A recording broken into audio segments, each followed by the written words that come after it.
नमस्कार बच्चों।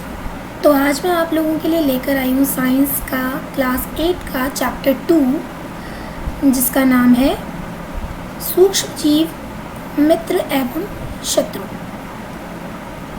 इस चैप्टर में हम ये जानेंगे कि जो सूक्ष्म जीव हैं वो हमारे मित्र हैं या शत्रु हैं, उनसे हम किस प्रकार से अपना लाभ उठा सकते हैं, क्या क्या चीज़ें हमें उनसे मिलती हैं और वो किस प्रकार हमारे लिए हानिकारक भी हैं और किस प्रकार हम उनसे दवाइयाँ बना सकते हैं और वो कैसे दिखते हैं, कहाँ कहाँ रहते हैं। इन सारी चीज़ों के बारे में हम इस चैप्टर में जानेंगे।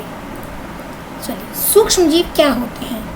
ऐसे जीव जिन्हें हम अपनी अकेली आँखों से नहीं देख सकते, जिन्हें यंत्र से देखा जा सकता है, सूक्ष्म जीव कहलाते हैं। ठीक है, ऐसे जीव जिन्हें हम अपनी अकेली आँखों से नहीं देख सकते, डायरेक्ट आप उन्हें नहीं देख सकते, लेकिन आप किसी यंत्र की सहायता से देख सकते हैं, जैसे कि सूक्ष्मदर्शी हो गया या फिर लेंस हो गए, तो उनसे आप उन्हें देख सकते हैं।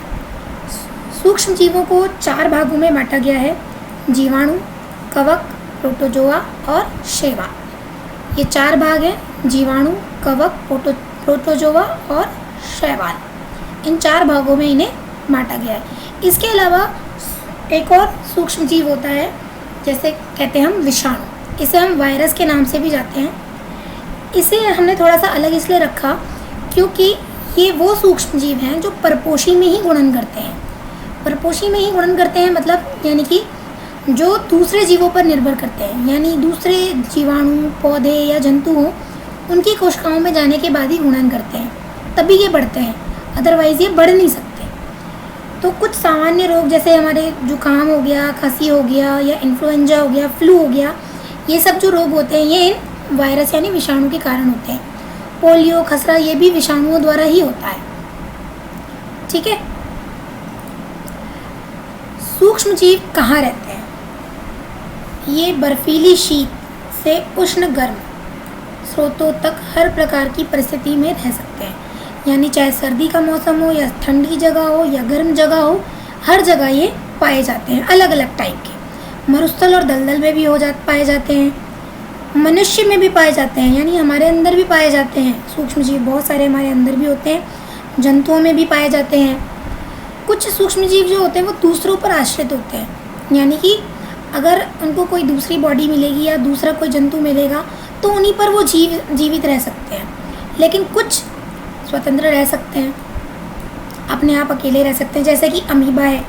अमीबा एक ऐसा सूक्ष्म जीव है जो अकेले रह सकता है।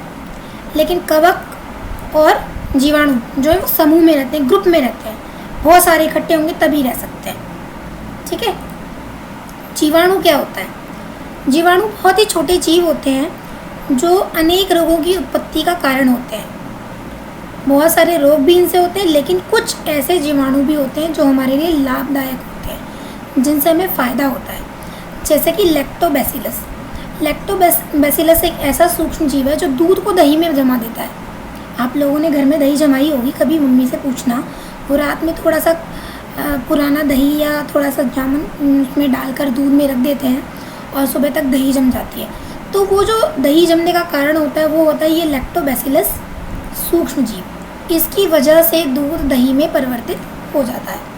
कुछ और भी जीवाणु हैं जो पनीर के लिए बनाने में, अचार या फिर अनेक खाद्य पदार्थों के उत्पादन में सहायक होते हैं, जैसे सूजी है, इडली, भटूरे, ये सब बनाने के लिए जो दही है वो इन सब में इस्तेमाल होता है, और जिसमें लैक्टोबैसिलस सबसे ज़्यादा पाया जाता है। और इसी की वजह से ये सब फूल कर इडली भी बन पाती है, भटूरे बन पाते हैं, ये सारी की चीज़ें लैक्टोबैसिलस के कारण ही हो पाती हैं। तो ये तो हमारे लिए फ़ायदेमंद हुआ। ठीक है, चलिए आगे बढ़ते हैं। कवक किन्हें कहते हैं?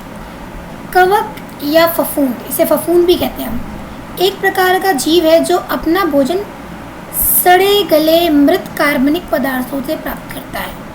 यानी जो चीज़ें सड़ गल जाती हैं वहाँ पर ये कवक या फफूंद पैदा हो जाती है। ठीक है, इसमें हरित लवक नहीं होता, यानी कि क्लोरोफिल नहीं होता। क्लोरोफिल ना होने के कारण ये अपना भोजन स्वयं नहीं बना पाते। ठीक है, कवक के कुछ प्रकार यहाँ पर दे रखे हैं। पेंसिलियम है, एस्परजिलस है, राइजोपस है। ठीक है, राइजोपस ब्रेड पर होता है ये। अगर आप ब्रेड को कई दिन तक रख दोगे तो उस पर ग्रीन ग्रीन कलर की फफूंद सी लग जाती है, हरे कलर की, तो वो यही होती है राइजोपस। प्रोटोजोआ। प्रोटोजोआ क्या है? एक कोशिकीय जीव होता है, यानी इसमें कोई और कोशिका नहीं होती, सिर्फ इसमें एक ही कोशिका होती है, ठीक है। और ये नम वातावरण में, जहाँ नमी होती है, जैसे कि तालाब, दलदल, मिट्टी, वहाँ पाया जाता है। इसका एक उदाहरण है अमीबा। दूसरा उदाहरण आप यहाँ भी देख सकते हो, ये पैरामीशियम, ये भी एक प्रकार का प्रोटोजोआ है। ये खुद जीवित रह सकते हैं, कभी कभी दूसरों पर भी निर्भर कर जाते हैं, परजीवी पर भी, दूसरे पौधों या बड़े जानवरों पर के अंदर भी रहते हैं। मलेरिया जो है बीमारी जो होती है, ये प्रोटोजोआ के कारण ही होती है। जो मादा वो मच्छर होता है, वो प्रोटोजोआ को वहाँ से उठाकर अपने साथ ले आता है और हमारे अंदर इंजेक्ट कर देता है, जिससे हमें मलेरिया हो जाता है, ठीक है। शैवाल क्या होते हैं? शैवाल एक जलीय पौधा है जो समुद्री जल, ताजे गर्म जल, झरनों, तालाबों में उगता है। शैवाल जो है वो मानव के लिए उपयोगी होते हैं। इनका उपयोग भोजन, व्यवसाय, खेती, दवाइयाँ बनाने में कई जगह किया जाता है, ठीक है। यीस्ट क्या होता है? खमीर। ये एक कोशिकीय सूक्ष्म जीव है, ठीक है, जो कवक का एक प्रकार है, जो फफूंद होती है उसका एक प्रकार है। लेकिन ये क्या करता है? चीज़ों को फर्मेंट करने के काम आता है, ठीक है। प्राचीन काल में, पुराने समय में क्या होता है? यीस्ट का प्रयोग होता था अल्कोहल बनाने के लिए। अल्कोहल बनाने के लिए यीस्ट का सबसे ज़्यादा प्रयोग होता था पुराने समय में। यीस्ट का उपयोग ब्रेड बनाने में और केक बनाने में भी किया जाता है। थोड़ा सा यीस्ट अगर हम डाल देते हैं तो ब्रेड जल्दी फूल जाती है और बहुत सॉफ्ट बनती है। किण्वन यानी फर्मेंटेशन क्या होता है? चीनी के अल्कोहल में परिवर्तित होने की प्रक्रिया किण्वन अथवा फर्मेंटेशन कहलाती है। चीनी को पर्टिकुलर तापमान पर पकाया जाता है, उससे फिर क्या होता है? ये अल्कोहल में परिवर्तित हो जाती है। ये जो आप देख रहे हैं ना, ये वाला प्रोसेस, ये वही प्रोसेस है। शुगर को, शर्करा को पकाया जा रहा है, फर्मेंट किया जा रहा है, जिससे ये अल्कोहल में बदल जाएगी। 1857 में लुई पास्चर ने इसकी खोज की थी। इस प्रक्रिया की खोज लुई पास्चर ने करी थी। यह प्रक्रिया जीवाणुओं तथा कवकों द्वारा ऑक्सीजन की अनुपस्थिति में की जाती है। इस प्रक्रिया में ऑक्सीजन अवेलेबल नहीं होती, ठीक है। ऑक्सीजन की अनुपस्थिति में, बिना ऑक्सीजन के ही ये पॉसिबल है। जौ, ये गेहूँ है, जौ, गेहूँ, चावल एवं फलों के रस में उपस्थित प्राकृतिक शर्करा को, जो जौ, गेहूँ, चावल में जो प्राकृतिक शर्करा होती है, मिठास होती है, उसमें यीस्ट द्वारा अल्कोहल एवं शराब का उत्पादन किया जाता है। उसमें हम जब यीस्ट को मिला देते हैं तो वो अल्कोहल में या शराब में बदल जाती है।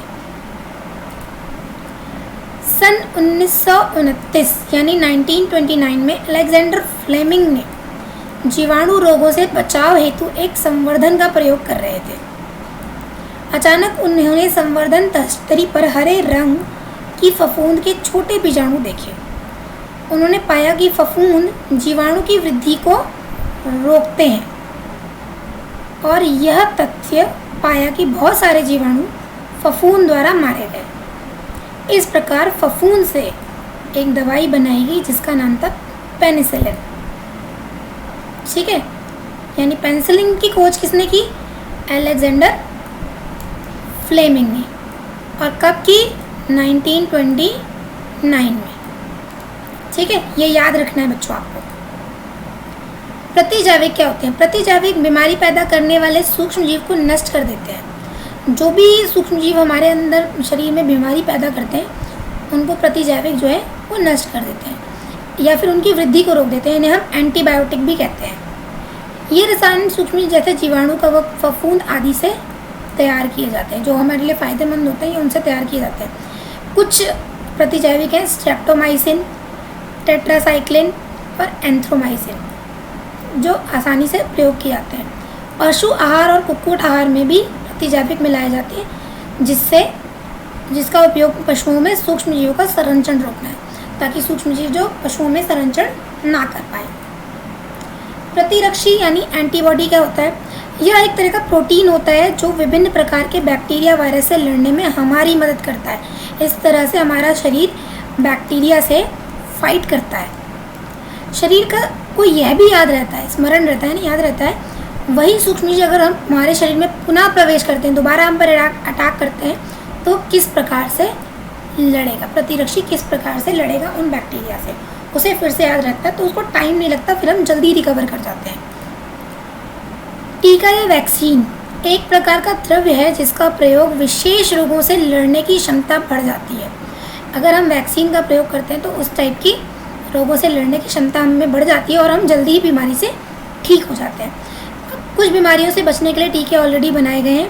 हैजा, क्षय रोग, चेचक, हेपेटाइटिस, इनसे लड़ने के टीके ऑलरेडी बन चुके हैं। चेचक के टीके का आविष्कार 1798 यानी 1798 में एडवर्ड जेनर ने किया था। ये आपको याद रखना है, एडवर्ड जेनर ने चेचक के टीके का आविष्कार किया था। मिट्टी की उर्वरता में वृद्धि कैसे होती है? कुछ जीवाणु और नीले हरे शैवाल वायुमंडलीय नाइट्रोजन का स्थिरीकरण करते हैं, यानी वायुमंडल में जो नाइट्रोजन होती है उसका स्थिरीकरण कर देते हैं। इससे क्या होता है, जो मिट्टी है, मिट्टी में नाइट्रोजन का संवर्धन होता है और उसकी उर्वरा शक्ति बढ़ जाती है, यानी कि मिट्टी ज़्यादा उपजाऊ हो जाती है। इस प्रक्रिया को ही हम नाइट्रोजन स्थिरीकरण कहते हैं। ये नीले हरे शैवाल ऐसे होते हैं जो नाइट्रोजन का स्थिरीकरण करते हैं। ठीक है, वाहक क्या होते हैं? कुछ कीट और जंतु, कुछ जीव ऐसे होते हैं, छोटे छोटे जीव होते हैं जो एक स्थान से दूसरे स्थान पर सूक्ष्म जीवों को ले जाते हैं। ठीक है, उन्हें वाहक कहते हैं। ये रोग कारक भी बनते हैं और रोग वाहक भी होते हैं। जैसे मक्खी है, वो बाहर गंदगी से बैठकर आपके खाने पर आकर बैठ गई तो आपको रोग हो सकता है। मच्छर है, ठीक है। अब ये कौन कौन से रोग के वाहक हैं? मच्छर प्लाज्मोडियम को यानी मलेरिया के परजीवी को उसका वाहक है, उसको वो लेकर आता है। मादा एडीज जो है वो डेंगू का वाहक है। ठीक है, डेंगू का वाहक है। और जो रोग उत्पन्न करने वाले सूक्ष्म जीव होते हैं उन्हें रोगाणु कहते हैं या रोगजनक भी कहते हैं। ठीक है, चलिए आगे बढ़ते हैं। संक्रामक रोग क्या होते हैं?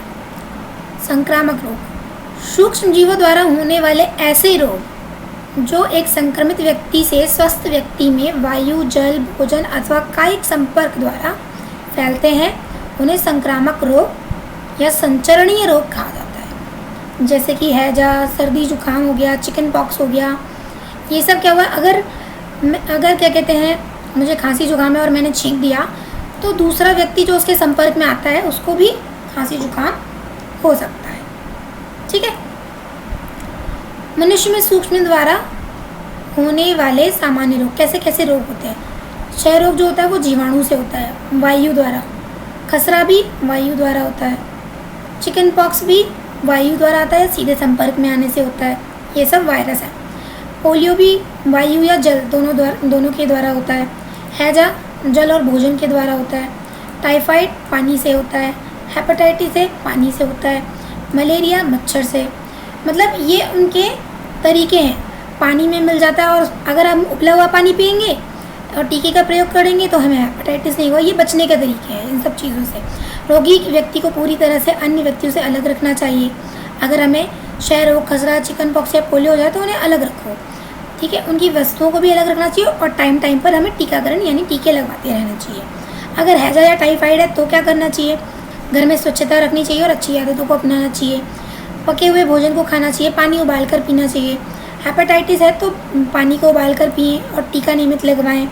मलेरिया है तो मच्छर, इससे बचने के लिए क्या करना चाहिए? मच्छरदानी का प्रयोग करें। मच्छर भगाने वाले रसायन का प्रयोग करें। कीटनाशक का छिड़काव करें। ठीक है, मच्छर के प्रजनन को रोकने के लिए, बढ़ने से रोकने के लिए एक जगह पर पानी इकट्ठा ना होने दें। ठीक है, ये सारी प्रिकॉशंस और बचाव के तरीके हमें अपनाने चाहिए। जंतुओं में रोग कारक जीवाणु क्या होते हैं? जंतुओं में भी इस तरह से रोग कारक जीवाणु होते हैं जो उनमें रोग फैलाते हैं। सूक्ष्म जीव मनुष्यों और पौधों में नहीं बल्कि दूसरे जंतुओं में भी फैलाते हैं। एंथ्रेक्स मनुष्य और मवेशी यानी मनुष्यों और जंतुओं में होने वाला एक भयानक रोग है जो जीवाणु से होता है। गाय में मुंह एवं खुर का रोग वायरस द्वारा होता है।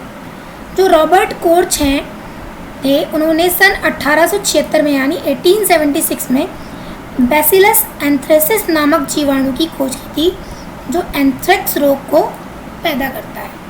ठीक है, ये याद रखने वाली चीज़ है बच्चों। पौधों में भी रोग होता है सूक्ष्म जीवों की वजह से। गेहूँ, चावल, गन्ना, आलू, संतरा, इन सब में भी रोग हो जाता है सूक्ष्म जीवों की वजह से। जिसके कारण क्या होता है, फसल की उपज में कमी आ जाती है। लेकिन कुछ रसायनों का उपयोग करके हम इन पर नियंत्रण पा सकते हैं। जैसे नींबू कैंकर एक रोग है जो पौधों को होता है, जीवाणु द्वारा होता है। ये हवा से होता है, हवा में अगर ये है कहीं जगह पर, वहाँ से उड़ के यहाँ पर आ जाता है। गेहूँ में रस्ट का रोग होता है, ये कवक द्वारा होता है। कुछ खराब बीज हों या वायु हो उनसे ये फैलता है। भिंडी की पीत का रोग है, ये वायरस द्वारा होता है, ये कीड़े मकोड़ों की वजह से फैलता है। ठीक है। खाद्य विषाक्तन यानी कि फूड पॉइजनिंग कैसे होता है, सूक्ष्म जीवों द्वारा भोजन को खराब कर दिया जाता है। अब भोजन अगर आप ढककर नहीं रखेंगे तो सूक्ष्म जीव आकर उस पर बैठ जाएंगे और भोजन जो है वो विषाक्त हो जाएगा। ठीक है। और वो कभी कभी कुछ ऐसे सूक्ष्म जीव भी होते हैं जो भोजन में वो विषैला बना देते हैं, और अगर हम ये विषैला भोजन खाएंगे तो हमें भयंकर रोग हो जाते हैं। ठीक है। अब खाद्य परिरक्षण यानी अगर हमें फूड पॉइजनिंग जैसी चीज़ों से बचना है तो हमें खाद्य को सुरक्षित रखना होगा। वो कैसे कैसे किया जाता है। ठीक है। जो खाने की सामग्री को परिरक्षण करने की प्रक्रिया होती है, उन्हें बचाने की जो प्रक्रिया होती है उसे हम खाद्य परिरक्षण कहते हैं। उसकी कई विधियाँ हम नमक द्वारा कर सकते हैं, चीनी द्वारा कर सकते हैं, तेल और सिरके से कर सकते हैं, किसी पर्टिकुलर तापमान तक गर्म करके ठंडा करके उसे कर सकते हैं। रासायनिक उपाय भी होते हैं हमारे पास, जैसे सोडियम बेंजोइट है, सोडियम मेटाबाइसल्फाइड है। ये ऐसे परिरक्षक हैं जो जैम है, जैम और स्क्वैश को संदूषित होने से बचाने के लिए उनमें डाला जाता है। अचार में तेल डाल देते हैं, नमक डाल देते हैं, तो इससे क्या हो जाता है, वो ज़्यादा दिनों तक चलता है, वो जल्दी ख़राब नहीं होता। ठीक है। पाश्चरीकरण भी एक प्रक्रिया है जिसके थ्रू हम चीज़ों को ख़राब होने से बचा सकते हैं। इसमें क्या होता है कि जो हमारे दूध के जो भोज्य पदार्थ होते हैं उन्हें एक निश्चित तापमान तक, निर्धारित समय तक गर्म करते हैं और फिर उसे तुरंत ठंडा कर देते हैं। इससे क्या होता है, जो उसमें सूक्ष्म जीवाणु होते हैं वो निष्क्रिय हो जाते हैं। इसे हम पाश्चरीकरण कहते हैं। तो इसका आविष्कार, पाश्चरीकरण का आविष्कार किसने किया था? लुई पाश्चर ने किया था। ठीक है।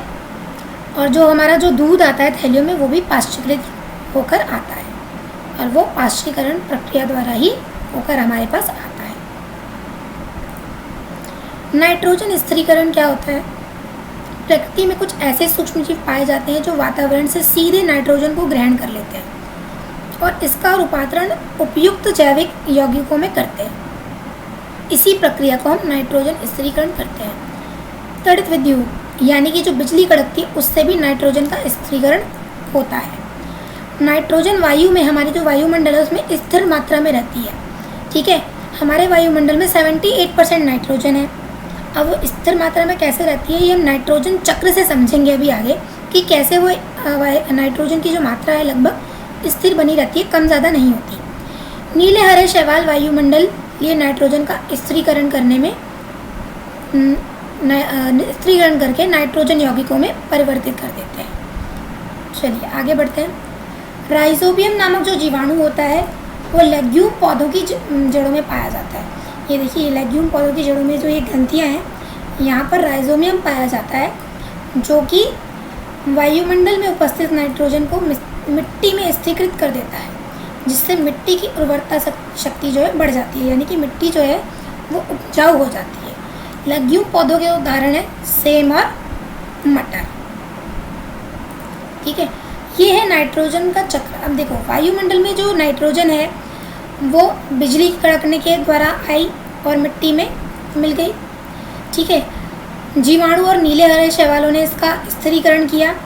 जीवाणुओं द्वारा जो नाइट्रोजन यौगिक में परिवर्तित होकर वो मिट्टी में मिल गई।